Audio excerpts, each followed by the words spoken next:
So the deal with the frameworks you get off the shelf, like Bootstrap, like Foundation, not so much like a responsive. Bootstrap, we'll start at the top with Bootstrap, because Bootstrap is actually the most popular. You can buy show hands in here, and I believe it's actually the most popular on the web.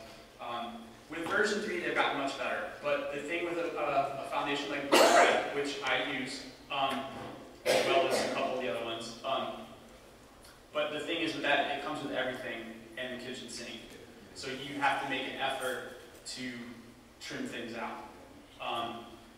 Some people like that versus trying to build things up. It's, you know, there's no right, there's no wrong. With version 3, it's much faster compared to version 2 as far as performance level go, and I think they did trim the fat.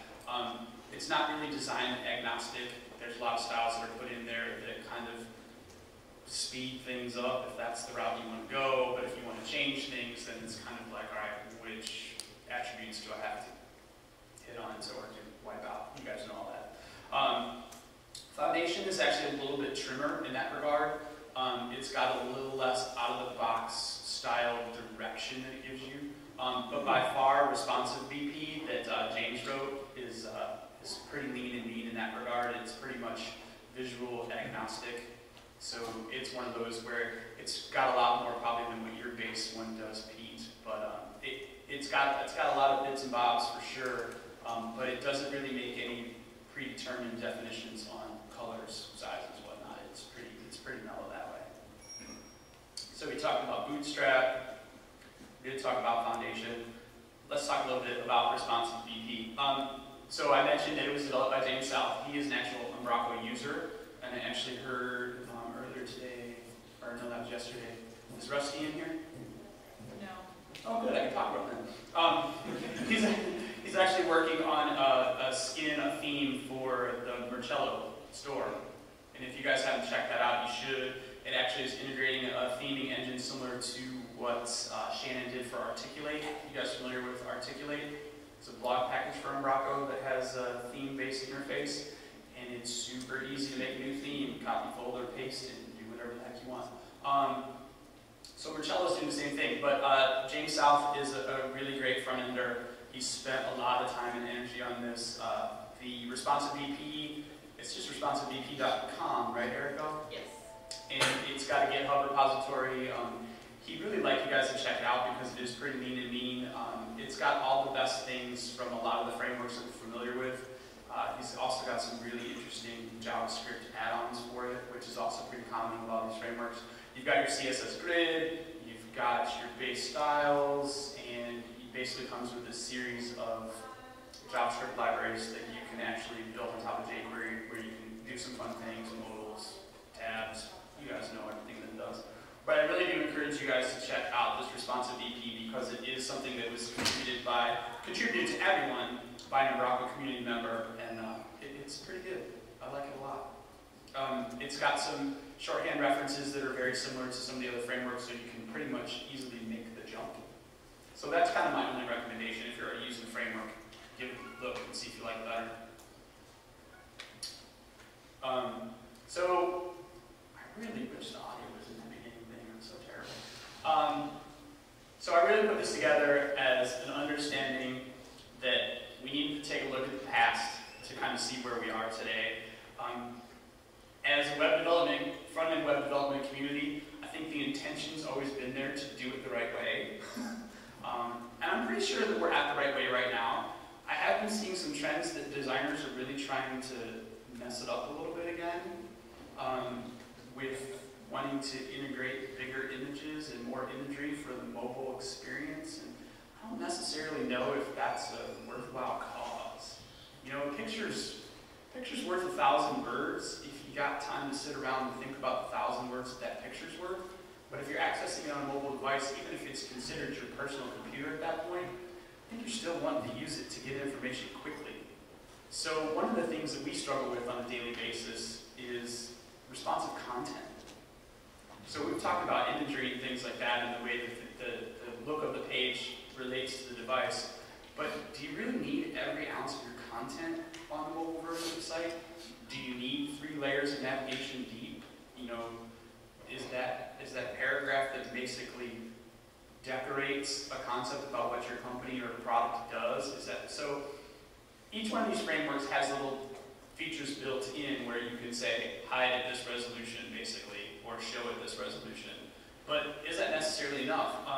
As it relates to Morocco, some things that we've toyed with, simple checkbox that says, you know, mobile only content. Archetype's really cool like that because you can have those different content blocks on an actual page and specify certain of those content blocks for a specific audience, and some of those audiences could be their device size. So you can integrate that because there's ways to detect not just with, you know, CSS. So you can get an understanding of what kind of devices you're looking at and actually hypershow content based on that at the Morocco render time. So that's kind of cool.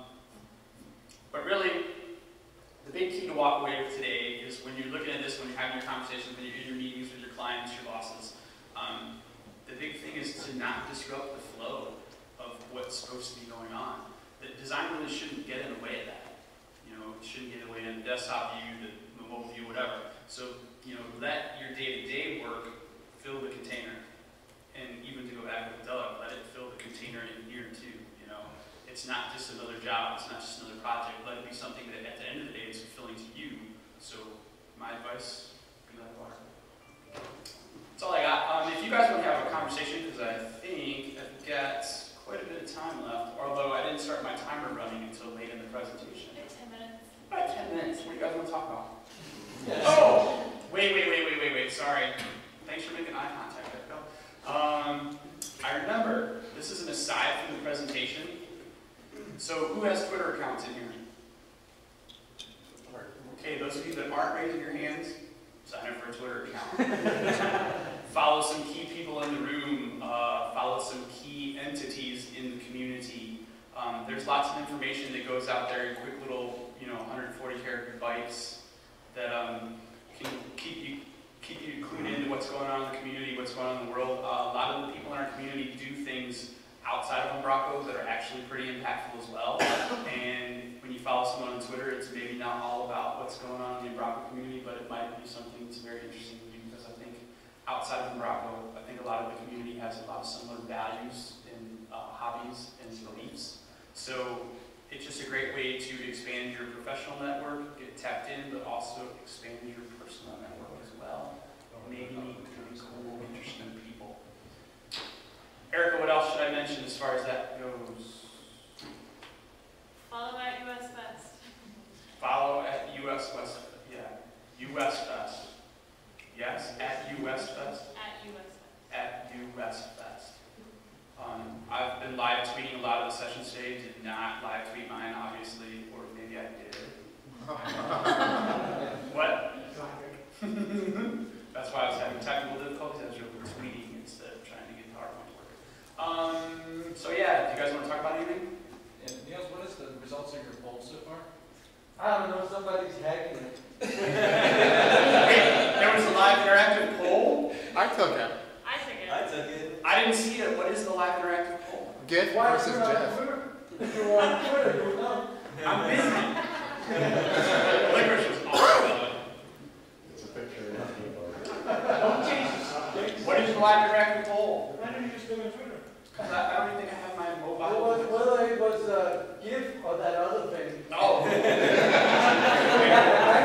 apparently this tweet poll thing, we got technical difficulties. Does it ask to vote in the query string? Because that could be bad. I don't know, I think Casey's just constantly clearing his cookies and voting. All right, so we can continue the debate, GIF versus GIF, at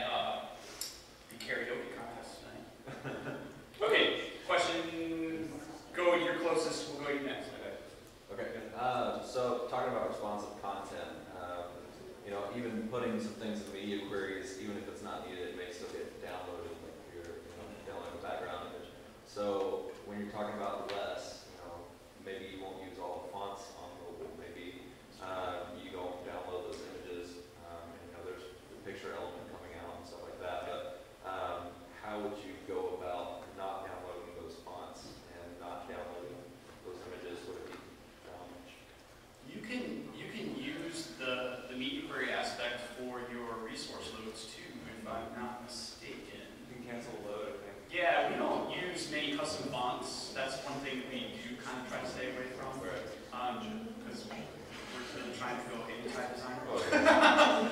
But it's so easy though, if, you know, because like we have a team subscription to Create Cloud, so we get font kit or type kit, you know, and it's kind of like, oh, it's so easy to wire that in, and it's like so tempting. But yeah, I think you can actually use device dependent like queries on load. I think so you can just skip that. Now it's going to change if you're doing custom CSS for the tracking and kerning on those custom fonts, that could kind of jack things up a little bit. But we just stay away from custom fonts, really. And there are libraries that you can use loads. Louder? I said there are libraries that you can use to determine what you're loading, like CSS-wise and stuff like that. Right. We try to stay away from extra libraries to cut things down. Yeah, I think it's simplified, that's probably better, right?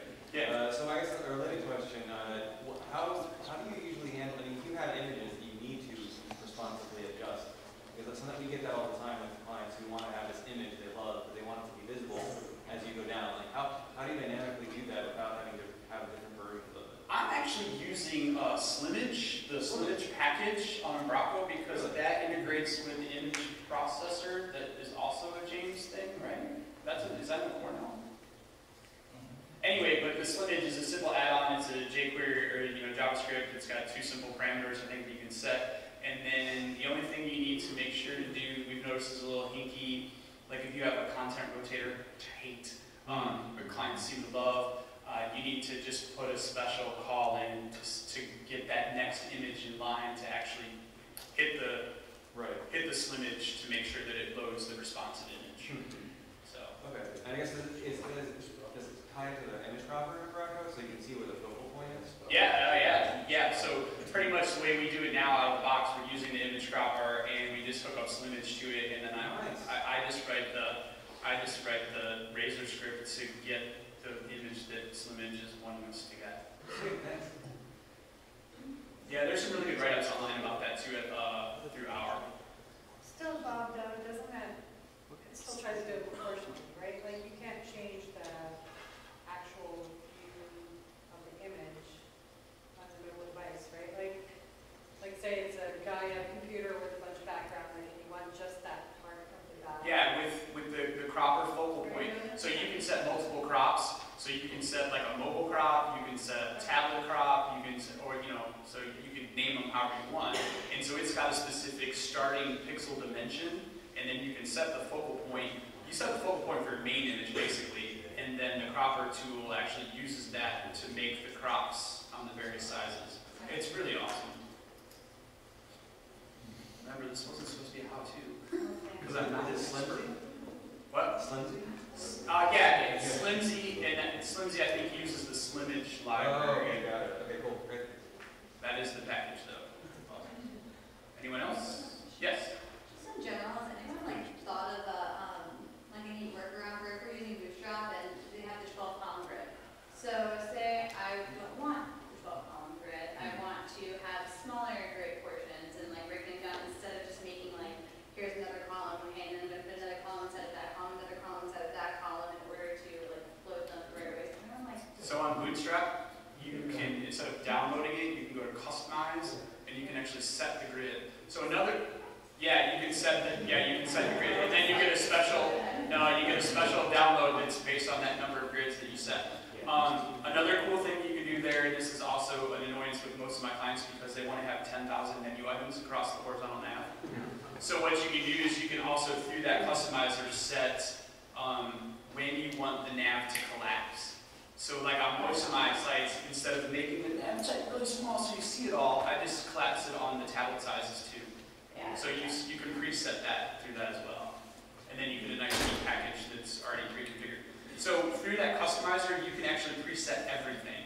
You can preset prefixes, you can preset colors, you can preset, it's very customizable. Does that make it tricky to operate Bootstrap once you customize? Yes. So when you customize it, you get a download, and you're only calling that locally. So it'd be just like if you wouldn't go download the new version of Bootstrap and overwrite that because you got to remember, I customized it. So you have to go through. You can actually save that customization configuration. Yeah. And then you can get your new one back. Yeah. But I think you can save the customization configuration through that tool as well.